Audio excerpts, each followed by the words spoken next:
Everyone, इस video में हम फोरियर सीरीज के ऊपर कुछ एग्जांपल्स करेंगे। तो आपका फर्स्ट एग्जांपल है, find the Fourier expansion for the function f of x is equal to e raise to power x. आपको इस फंक्शन के लिए e raise to power x के लिए फोरियर एक्सपेंशन लिखनी है। तो आपको पता है कि किसी भी फंक्शन के लिए फोरियर एक्सपेंशन क्या होती है या फोरियर सीरीज क्या होती है, वो a naught by two plus summation n की वैल्यू 1 से infinity a n cos n x plus b n sine n x. ये है होती है आपकी Fourier series for a function, जैसे कि हमने यहाँ एग्जांपल लिया एफ ऑफ एक्स। ठीक है, तो एफ ऑफ एक्स के लिए फोरियर सीरीज आपके पास ये होती है। बट आपका यहाँ एफ ऑफ एक्स क्या है, e raise to power x. तो e raise to power x के लिए आपके पास क्या फोरियर सीरीज बनेगी वो आपको देखना है। तो देखिए आप क्या करोगे, ई रेज टू पावर एक्स के लिए यहाँ ए नॉट ए एन और बी एन की वैल्यूज को निकाल लोगे और इसमें ही आप पुट कर दोगे। ठीक है, तो जो आपके पास नया एक्सप्रेशन निकल के आएगा वही आपकी फोरियर सीरीज होंगी ई रेज टू पावर एक्स के लिए। तो इसका मतलब हमें क्या करना है, हमें e raise to power x के लिए ए नॉट की, ए एन की और बी एन की वैल्यू को फाइंड आउट करना है। ठीक है, इस क्वेश्चन को स्टार्ट करने से पहले ना आपको मैं दो फॉर्मूले बताऊंगा जो कि इस क्वेश्चन में यूज होंगे। ठीक है, तो उनको आपको याद करना पड़ेगा। तो वो दो फॉर्मूले कौन से, पहला फॉर्मूला क्या है, अगर आपके पास इंटीग्रेशन ऐसी हो e raise to power a x cos b x plus c, ठीक है, डी एक्स, तो इसका आंसर किसके इक्वल होता है, e raise to power a x upon a square plus b square और bracket start a cos b x plus c plus b sine b x plus c. एक तो ये formula है जो आपको याद रखना है। दूसरा फॉर्मूला है e raise to power a x sine b x plus c की अगर इंटीग्रेशन है तो वो किसके इक्वल होगा, e raise to power a x upon a square plus b square, ऐसे ही सेम, फिर a sine b x plus c minus b cos b x plus c. ठीक है, तो ये आपको याद रखना है दोनों फॉर्मूलाज। ठीक है, तो चलिए स्टार्ट करते हैं। सबसे पहले हम निकालेंगे ए नोट की वैल्यू, इसको मैं क्वेश्चन में 1 मान लेता हूँ। तो ए नोट किसके इक्वल होता है, 1 by pi integration minus pi to pi f of x cos f of x d x, ये ए नोट की वैल्यू होती है। यहाँ एफ ऑफ एक्स हमें क्या गिवन है, e raise to power x given है, तो एफ ऑफ एक्स की जगह e raise to power x put कर देते हैं। तो माइनस पाई टू पाई यहाँ आ जाएगा e raise to power x d x. अब हमें e raise to power x की इंटीग्रेशन करनी है तो वो कर लेते हैं, 1 by pi as it is, e raise to power x की इंटीग्रेशन क्या होगी, e raise to power x ही होगी। ठीक है, और लिमिट जो है वो as it is minus pi to pi. अब पहले अपर लिमिट पुट करो फिर लोअर लिमिट पुट करो। अपर लिमिट क्या है पाई, तो e raise to power pi minus lower limit क्या है माइनस पाई, तो ये आ गया। तो किसके इक्वल आ गया, 1 बाय पाई। क्या कर सकते हो, इसको ना 2 से डिवाइड करवा दो और बाहर 2 से मैंने मल्टीप्लाई करवा दिया। अब आपको पता है जो ये वाली टर्म होती है ना, ये वाली, ये इसको हम लिख सकते हैं साइन हाइपरबोलिक पाई। ये आपने अपनी ट्रिग्नोमेट्री वाली बुक में करा होगा। ठीक है, तो इसकी जो वैल्यू होती है e raise to power pi minus e raise to power minus pi upon 2, इसकी वैल्यू होती है साइन हाइपरबोलिक पाई। ठीक है, और यहाँ 2 तो है ही है वो। तो ये आपकी ए नोट की वैल्यू आ चुकी है। अब नेक्स्ट काम है हमारा ए एन की वैल्यू को निकालना। तो ए एन की वैल्यू क्या होती है, 1 by pi integration minus pi to pi f of x cos n x d x, ये वैल्यू होती है ना ए एन की। तो यहाँ हम एफ ऑफ एक्स की वैल्यू को डालते हैं। तो एफ ऑफ एक्स की वैल्यू क्या होती है, 1 by pi integration minus pi to pi, यहाँ हम एफ ऑफ एक्स की वैल्यू को क्या पुट करेंगे, e raise to power x. यही हमें क्वेश्चन में गिवन है ना। इसके लिए हमें फोरियर सीरीज निकालनी है, इसलिए मैंने एफ ऑफ एक्स की जगह क्या पुट करा है, e raise to power x cos n x d x. अब यहाँ वो फॉर्मूला यूज होगा जो मैंने आपको बताया था, ये वाला। ठीक है, e raise to power a x cos b x plus c d x. ठीक है, तो यहाँ देखिए यहाँ क्या है, e raise to power x cos n x d x ही तो है। इसको आप ऐसे लिख सकते हो 1 by pi as it is minus pi to pi e raise to power x as it is. यहाँ आप ऐसे लिख सकते हो कोस एन एक्स प्लस 0 और डी एक्स, ऐसे लिख सकते हो आप, है ना। तो अगर आप इसको इस फॉर्मूले से कंपेयर करो, इस फॉर्मूले से, तो आप देख सकते हो कि यहाँ आपकी ए की वैल्यू क्या आएगी, यहाँ क्या एक्स के साथ क्या है 1 है ना। तो ए की वैल्यू यहाँ क्या आएगी 1 आएगी। बी एक्स प्लस सी, यहाँ बी की वैल्यू क्या आएगी, यहाँ एक्स के साथ क्या है एन है। तो इसका मतलब आपकी जो बी की वैल्यू आ रही है वो एन आ रही है, और सी की वैल्यू यहाँ क्या है 0 है। तो सी की वैल्यू यहाँ क्या आएगी, 0 आएगी। तब आप क्या करोगे, इस फॉर्मूले में ए बी सी की वैल्यूज़ को यहाँ पुट कर दो यहाँ RHS में, तो आपके पास इस इंटीग्रेशन का सीधा आंसर आ जाएगा। ठीक है, तो यही हम करेंगे। तो आपके पास क्या था, integration -pi to pi e raise to power a x cos, sorry यहाँ एक्स ही अकेला, कोस एन एक्स प्लस 0 है और डी एक्स है। तो ये किसके इक्वल आया, यहाँ पुट करो, ए की जगह क्या पुट करोगे 1, तो आ जाएगा ई की पावर एक्स अपॉन ए स्केयर प्लस बी स्केयर, मतलब कि ए का स्केयर मतलब जो एक्स के साथ है मतलब 1 का स्केयर प्लस बी का स्केयर, बी कहाँ है, यहाँ है। ठीक है, तो यहाँ बी कौन हुआ, एन हो गया, तो प्लस एन का स्केयर, ए फिर से 1 है कोस यहाँ बी एक्स प्लस सी मतलब ये एन एक्स प्लस 0, जहाँ हम इसको एन एक्स ही लिख सकते हैं, प्लस बी, बी क्या है वो है आपका एन, तो n into sine b x plus c मतलब एन एक्स, तो ये आ गया। तो इसका मतलब इस इंटीग्रेशन की जगह ये लिख सकते हो। और जो लिमिट्स है -पाई टू पाई है, तो लिमिट्स मत भूलना -पाई टू पाई, तो इसको मैं वहीं लिख रहा हूँ। तो आपके पास ये आ चुका है। अब upper limit minus lower limit कर दो, तो आ जाएगा 1/पाई as it is, upper limit x की जगह जहाँ जहाँ मतलब कि एक्स है वहाँ वहाँ हम पहले पाई पुट करेंगे, तो ये आ जाएगा e raise to power pi upon 1 plus n square into cos n into pi, तो यहाँ एन पाई आ जाएगा, plus n as it is sine n into pi, sine n pi आ गया। ठीक है, माइनस में लोअर लिमिट पुट करो, e raise to power -pi upon 1 plus n square, यहाँ आ जाएगा कोस एन इंटू -पाई, और आपको पता है कोस क्या होता है, एक इवन फंक्शन होता है, तो उस केस में माइनस हट जाता है अगर वो कोस के एंगल में है तो। ठीक है, तो यहाँ मैं पाई लिख दूंगा, plus sine sorry plus n into sine n minus pi, तो यहाँ भी माइनस आ जाएगा, तो साइन के साइन आपको पता है ऑड फंक्शन है, तो उस केस में जो माइनस है वो बाहर निकल जाएगा, तो यहाँ माइनस बाहर आ जाएगा, तो प्लस की जगह माइनस आ गया, तो आ गया एन साइन एन पाई आ गया। ठीक है, ये आ गया। अब आपको पता है, ये आपको याद रखना है ये कि कोस एन पाई की जो वैल्यू होती है ना वो -1 की पावर एन होती है। ठीक है, पाई के साथ जो भी यहाँ है वो -1 की पावर में हो जाता है, तो यहाँ हम क्या लिख सकते हैं, कोस एन पाई है तो यहाँ लिखेंगे -1 की power n plus n as it is, और साइन कोई भी पाई हो, 1 पाई 2 पाई 3 पाई 4 पाई कोई भी पाई हो वो 0 ही आता है। ठीक है, तो यहाँ एन पाई है तो इसका मतलब ये पूरी जो टर्म है वो तो 0 ही हो जानी है, तो इसको मैं लिखूँ चाहे ना लिखूँ कोई फ़र्क नहीं पड़ता, 1/पाई बाहर एज इट इज़ है, और साथ में यहाँ e raise to power pi भी तो है, e raise to power pi upon 1 plus n square है, माइनस यहाँ भी कोस एन पाई है तो इसकी जगह क्या आ जाएगा, -1 की पावर एन आ जाएगा। ठीक है, और साइन कोई भी पाई हो 0 ही होता है, तो ये पूरी टर्म क्या होगी, 0 होगी, और यहाँ e raise to power -pi upon 1 plus n square है।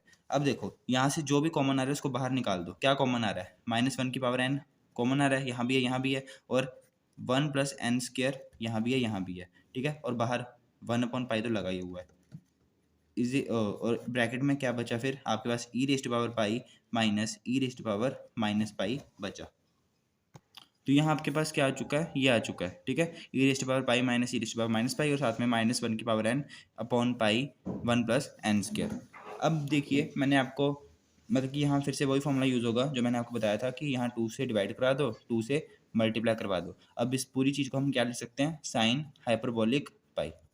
ठीक है, आपके पास नहीं एक फॉर्मूला होता है, e raise to power x minus e raise to power -x upon 2 जो होता है वो साइन हाइपरबोलिक 2 सॉरी एक्स के इक्वल होता है। ठीक है, ये फॉर्मूला होता है, तो वही फॉर्मूला हमने यहाँ यूज़ किया है। यहाँ 2 एज इट इज़, यहाँ -1 की पावर एन की जगह ना आप इसको कोस एन पाई ही लिख लो। ठीक है, क्योंकि बुक में भी यहाँ कोस एन पाई लिखा हुआ है। ठीक है, तो आप कंफ्यूज ना हो, तो इसलिए कोस एन पाई ही रहने देना, ना कन्वर्ट करना उसको -1 की पावर एन में, अपॉन में पाई 1 प्लस एन स्क्वायर। ठीक है, इसको थोड़ा सा मैं आपकी बुक के अकॉर्डिंग लिख देता हूँ, 2/पाई साइन हाइपरबोलिक पाई कोस एन पाई अपॉन में 1 प्लस एन स्क्वायर। ठीक है, तो ये आपकी किसकी वैल्यू होगी, ए एन की वैल्यू होगी। अब हम क्या निकालेंगे, बी एन की वैल्यू को निकालेंगे। तो बी एन की वैल्यू क्या होती है, 1/पाई integration -pi to pi f of x sine n x d x, यही होती है ना बी एन की वैल्यू, फोरियर सीरीज की डेफिनेशन में आपने पढ़ी है ये। अब एफ ऑफ एक्स यहाँ क्या है, e raise to power x है। ठीक है, तो यहाँ e raise to power x लिख देंगे साइन एन एक्स dx आ जाएगा। अब यहाँ फिर से हम फॉर्मूला लगाएंगे। कौन सा फॉर्मूला? जो मैंने अभी आपको बताया था कि e raised to power a x sine b x plus c का फॉर्मूला लगाएंगे, जैसे हमने लगाया था कोस एक्स के केस में। यहाँ जब कोस एक्स था, sorry cos b x plus c था, तो ये किसके इक्वल होता है? E raised power a x upon a square plus b square bracket start a sine b x plus c minus b cos b x plus c. जैसे formula आपने ए n की value में लगाया था, ये वाला यहाँ लगाया था, ठीक है। इसके बाद यहाँ सिमिलरली इसके बाद आप यहाँ ये वाला फॉर्मूला लगाओगे। तो यहाँ मैं सीधा लिख रहा हूँ, आपको पता ही है कि आपको कैसे फॉर्मूला लगाना है, मैंने आपको बता दिया था, ठीक है। तो जब आप ये फॉर्मूला लगाओगे तो आपके पास जो मतलब कि आएगा वो क्या आएगा? E raised power x upon 1 plus n square sine n x minus n cos n x, ठीक है। और लिमिट्स कहाँ से कहाँ तक? -पाई to pi. Upper limit put करो यहाँ, फिर लोअर लिमिट पुट करो, सब कुछ वैसा ही है जैसा हमने ए एन की वैल्यू निकालने के लिए किया था। तो यहाँ अपर लिमिट पुट करोगे तो ई रेस्ट पावर पाई अपॉन 1 प्लस एन स्क्वायर, ठीक है। यहाँ अपर लिमिट पुट करोगे मतलब एक्स की जगह पाई पुट करना है, जहाँ जहाँ एक्स है वहाँ वहाँ पुट करनी है वैल्यूज़ को। तो यहाँ पाई पुट करोगे, यहाँ भी पाई पुट करोगे, तो ये आ जाएगा साइन एन पाई, तो ये आपका जीरो ही बन जाएगा क्योंकि साइन कोई भी पाई हो जीरो ही होता है, minus n into cos n pi आ जाएगा, ठीक है। माइनस में अब लोअर लिमिट मतलब ई रेस्ट मतलब कि जहाँ जहाँ एक्स है वहाँ वहाँ माइनस पाई, तो e raised power minus pi हो जाएगा upon 1 plus n square. Sine कोई भी भाई आपको पता है जीरो ही होता है, ठीक है। तो ये जीरो ही बन जाना है, minus n into cos n minus pi आएगा। आपको पता है कोस एक इवन फंक्शन है, तो यहाँ एंगल के अंदर अगर माइनस एन पाई बन जाएगा तो ये कोस एन पाई के इक्वल ही आएगा, क्योंकि कोस इवन फंक्शन तो ये माइनस क्या हो जाएगा? गायब हो जाएगा। तो यहाँ मैं सीधा लिख रहा हूँ कोस एन पाई, ठीक है। ये आ गया। थोड़ा सा इसको सॉल्व करो, 1 by pi e raised power pi upon 1 plus n square as it is, यहाँ आ जाएगा, ये माइनस में आगे लगा देता हूँ, minus n cos n pi minus यहाँ e raised power minus pi upon 1 plus n square, और ये माइनस माइनस प्लस हो गया तो यहाँ प्लस लगा देते हैं, एन कोस एन पाई आ जाएगा। यहाँ से जो कॉमन है उसको बाहर निकाल दो, तो कॉमन क्या आ रहा है? एक तो एन कोस एन पाई आ रहा है दोनों में से कॉमन, एक 1 प्लस एन स्क्वायर कॉमन आ रहा है, ठीक है। तो बाहर निकाल दो तो आ जाएगा n cos n pi upon 1 plus n square, और बाहर पाई भी है, 1 अपॉन पाई वैज यहाँ मैंने लिख दिया। और ब्रैकेट में क्या बचा? E raised power minus pi plus e raised power minus, नहीं यहाँ ना पाई आएगा और यहाँ माइनस पाई आएगा, और यहाँ आप का माइनस भी आएगा जो यहाँ लगा हुआ है, ठीक है। एक काम करो, यहाँ से ना माइनस को कॉमन ले लो, वो हमने क्यों लिया वो मैं आपको बताता हूँ। यहाँ से माइनस को कॉमन लेंगे तो माइनस यहाँ बाहर आ जाएगा, cos n pi upon pi 1 plus n square. तो आपके पास ये क्या बन गया? ई रेस्ट पावर पाई जो था वो क्या था? नेगेटिव था। जब हमने माइनस बाहर निकाल लिया तो ये पॉजिटिव बन गया, तो यहाँ पॉजिटिव आ गया, माइनस यहाँ प्लस था तो यहाँ माइनस आ गया क्योंकि माइनस हमने कॉमन लिया है, ई रेस्ट पावर माइनस पाई, ठीक है। अब हमें फिर से आपको मैंने फॉर्मूला बताया था, e raised power x minus e raised power minus x upon 2 किसके इक्वल होता है? साइन हाइपरबोलिक एक्स के इक्वल होता है। तो इसलिए हमें यहाँ क्या करना पड़ेगा? यही फॉर्मूला लगाना है। तो इसके लिए हमें यहाँ 2 से डिवाइड करना पड़ेगा और 2 से मल्टीप्लाई करना पड़ेगा ताकि ये ऐसी सी फॉर्म बन जाए, ये वाली, ठीक है। तो वो हमने कर दिया, तो ये आ जाएगा minus n cos n pi upon pi 1 plus n square as it is. इसको हम क्या लिख सकते हैं? साइन हाइपरबोलिक पाई, ठीक है। ये आपकी क्या आ गई? बी एन की वैल्यू आ गई। बस आपको क्या करना है? फोरियर सीरीज निकालनी है ई रेस्ट पावर एक्स के लिए। इसके लिए फोरियर सीरीज निकालनी है ना आपको, ई रेस्ट पावर एक्स के लिए। तो उसके लिए हमने क्या किया?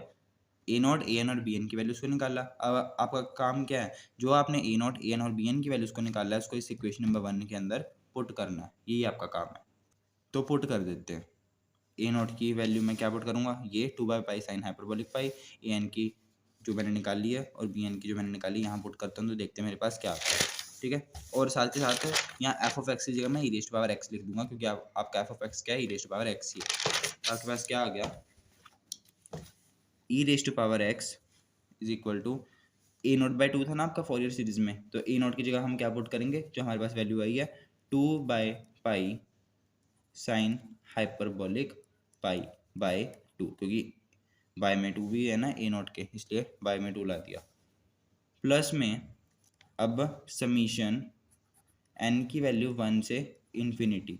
अब आपकी पहली वैल्यू किसकी आती है, ए एन की। ए एन की वैल्यू हमने क्या निकाली थी, 2/पाई साइन हाइपरबोलिक पाई कोस एन पाई अपॉन में 1+n²। ठीक है, और इनटू में आपके पास फोरियर सीरीज में यहाँ लिख देता हूँ, यही होती है ना फोरियर सीरीज। तो यहाँ ए एन की वैल्यू की जगह हमने क्या लिख दिया, ए लिख दिया, और साथ में क्या है, कोस एन एक्स है, कोस एन एक्स, तो वो मैंने लिख दिया। प्लस में बी एन की वैल्यू हमने क्या निकाली है, वो मैं यहाँ लिख रहा हूँ, वो थी आपके पास 2n cos n pi sine hyperbolic pi upon में 1+n² था। ठीक है, और साथ में माइनस भी लगा हुआ था और नीचे पाई भी था। ठीक है, तो प्लस माइनस ये माइनस हो गया, और साथ में क्या लगा हुआ, sine n x, sine n x. तो ये आपकी क्या आ गई, फोरियर सीरीज आ गई, किसके लिए, ई रेस्ट पावर एक्स के लिए। ये समीशन इन दोनों का है। ठीक है, चलिए, ये ना क्वेश्चन आपका पूरा नहीं हुआ, आपको क्वेश्चन में ना एक और चीज़ कही गई है, वो मैंने लिखी नहीं थी, अब मैं लिख देता हूँ। आपको आगे कहा गया है, hence deduce that pi upon sine hyperbolic pi किसके इक्वल है, 1+2 समीशन एन की वैल्यू 1 से इन्फिनिटी -1 की पावर n अपॉन 1+n²। आपको ये डिड्यूस करना है कि जो ये चीज़ है ये इसके इक्वल है। ठीक है, ये भी आपको प्रूव करना है। डिड्यूस करने का क्या मतलब होता है, जो आपने ये प्रूफ किया है ना, जिस ई रेज़्ड पावर एक्स के लिए जो आपने फोरियर सीरीज निकालनी है, इसकी हेल्प से ही आपको ये चीज़ प्रूव करनी है। तो आप ध्यान से देखिए, आपको चाहिए क्या, लेफ्ट हैंड साइड में पाई अपॉन साइन हाइपरबोलिक पाई चाहिए। तो आप ना इसी का यूज़ करो, इसी इक्वेशन नंबर 1 का। तो देखिए, इस इक्वेशन नंबर 1 में हमें कुछ चेंजेस करने पड़ेंगे, वो चेंजेस क्या है वो देखिए। E raised power x as it is, यहाँ से हम क्या करते हैं, यहाँ आपको दिख रहा है, यहाँ 2/पाई है ना, 2/पाई है, और साइन हाइपरबोलिक पाई भी है, और यहाँ भी 2/पाई है, साइन हाइपरबोलिक पाई है, यहाँ भी 2/पाई है, साइन हाइपरबोलिक पाई है। ठीक है, और यहाँ कोई भी मतलब कि इसमें कोई एन की टर्म नहीं है, तो इसलिए हम यहाँ से इस सबमिशन में से बाहर निकाल सकते हैं 2/पाई साइन हाइपरबोलिक पाई को।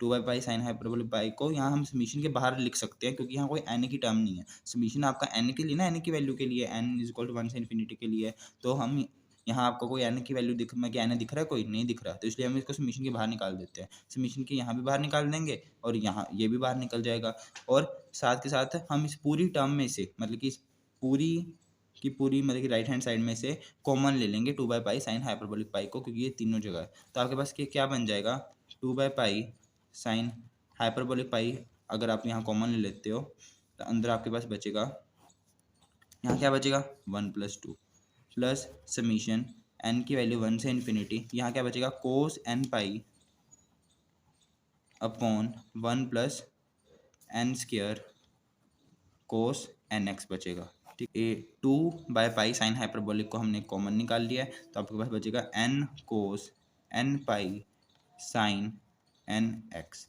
अपॉन 1+n² बचेगा। ठीक है, हमें लेफ्ट हैंड साइड में क्या चाहिए, पाई अपॉन साइन हाइपरबोलिक पाई चाहिए। हमारे पास क्या है, यह है, तो हम क्या करते हैं, इस पाई को ना उधर ले जाते हैं, तो ये आ जाएगा पाई e raised power x upon में साइन हाइपरबोलिक पाई भी हमें चाहिए लेफ्ट हैंड साइड में, तो हम यहाँ साइन हाइपरबोलिक पाई को भी उधर ले जाते हैं, तो ये नीचे आ जाएगा। इज इक्वल टू में क्या आ गया, 1/2 प्लस समीशन एन की वैल्यू 1 से infinity cos n pi upon 1+n² cos n x minus में n cos n pi upon में 1+n² into sine n x. अब देखिए, यहाँ आपके पास ना ई रेस्ट पावर एक्स है, हमें यहाँ ई रेस्ट पावर एक्स नहीं चाहिए, है ना, लेफ्ट हैंड साइड में हमें यहाँ ई रेस्ट पावर एक्स तो नहीं चाहिए ना, हमें लेफ्ट हैंड साइड में क्या चाहिए, ये चीज़ चाहिए, पर यहाँ तो ई रेस्ट पावर एक्स है, तो इसका मतलब हमें इसको क्या बनाना पड़ेगा, 1 बनाना पड़ेगा। तो इसको 1 बनाने के लिए हमें क्या करना पड़ेगा, यहाँ क्या करो, या ना एक्स की जगह ना 0 पुट कर दो, एक्स की जगह 0 पुट करोगे तो ई रेस्ट पावर 0 क्या हो जाएगा, 1 ही नहीं हो जाएगा। ठीक है, तो हम यहाँ क्या कर रहे हैं, एक्स को हम क्या कर देते हैं, 0 पुट कर देते हैं दोनों साइड्स में, तो हमारे पास क्या आ गया, ये चीज़ तो 1 बन गई, तो आ गया pi upon sine hyperbolic pi आ गया। ठीक है, is equal to 1/2 as it is, plus यहाँ भी आपको हर जगह एक्स की जगह 0 पुट करना पड़ेगा, हम क्योंकि हमने इस पूरी इक्वेशन में ऐसा पुट करा है, तो यहाँ भी 0, यहाँ भी 0, जहाँ जहाँ एक्स है, तो आपके पास क्या बन गया, समीशन एन की वैल्यू 1 से infinity cos n pi as it is upon 1+n² as it is. यहाँ कोस हमें एक्स की जगह क्या पुट करना है, 0 पुट करना है, तो कोस n इंटू 0 क्या हो जाएगा, कोस 0 क्या होता है 1 होता है, तो ये तो 1 हो गया। माइनस में यहाँ n सॉरी एक्स की जगह क्या पुट करोगे, 0 पुट करोगे यहाँ, क्योंकि एक्स तो यहाँ ही है, साइन 0 क्या होता है 0 होता है, 0 इंटू ये टर्म 0 ही होगी, तो यहाँ ये लिखना ही नहीं, ये हमें लिखने की जरूरत ही नहीं है। तो आपके पास क्या आ गया 1/2 प्लस समीशन n की वैल्यू 1 से इन्फिनिटी। आपको मैंने बताया था कि कोस n पाई को हम ऐसे लिखते हैं -1 की पावर पाई, सॉरी -1 की पावर n लिखते हैं, ये फॉर्मूला होता है कोस n पाई को लिखने का। तो यहाँ हम क्या लिख सकते हैं, -1 की पावर n, ठीक है, अपॉन में 1 plus n square as it is. तो आपके पास ये आ गया, और यही आपको क्या करना था, प्रूव करना था, ठीक है, यही आपको डिड्यूस करना था।